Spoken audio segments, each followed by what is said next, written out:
So we've arrived now at the fourth thing, which is turning it back on the person that you're engaging with. And I don't want this program to feel like this is all about me, and I've got to be cool and fun and fun. Like the whole point of this, and the reason that we don't put this first, is because the goal is to actually make a connection with the other person that both of you will remember. And unfortunately, by just focusing purely on them at the beginning, you don't allow yourself to do that in a lot of cases because they don't know enough about you to care. So the whole goal of the first things when you're being fun, when you're building trust, and when you're building respect is really to get to this point where you guys can connect now. And now what you're going to do is almost turn the process back on them because you're genuinely curious, what's fun about them? Do you trust them? And, what about them do you respect? So one of the best ways to do this, you've now been talking for a couple minutes, maybe you've gotten to where you're from, what you do, and you can start to tell, and this is what to look for, that the person is genuinely interested in continuing conversation with you.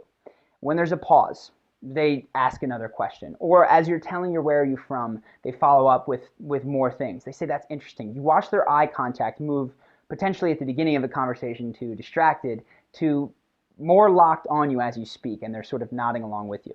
This is where you know that they're interested in you, and is a great time then to flip it and turn the focus back onto them. Because what you've done at this point is you've shown them that you're a person worth caring about. So they're going to want to show you the fascinating things about them, and now you can actually connect. So I like to think of this tip as just doing it exactly in reverse. So now you're going to find out what's fun, what you trust, and what you respect in them. And one of the best ways to do that is you're talking and go, I've been talking for a while, man. You got to tell me, like, what's your story? What are you about? And I like to keep that question very, very vague because it allows them to take it whatever direction they want. Now, this might be daunting for some people. What they'll oftentimes answer is, well, like, what do you mean, what's my story? I'd be like, honestly, answer it in the way that you find most interesting, because that's what I'm curious about. And they can then talk to what they do. It also is a bit of a challenge for them, so they sort of work a little bit for your approval, kind of sneaky, but it works very, very well. And honestly, you'll get to topics that they care about. While they're talking, be thinking, ask them questions that you genuinely care about.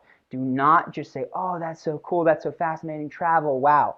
Add your own stories to this. This is more the expert conversation part. We'll go into this. This is just one tip now to have it reflected back onto them.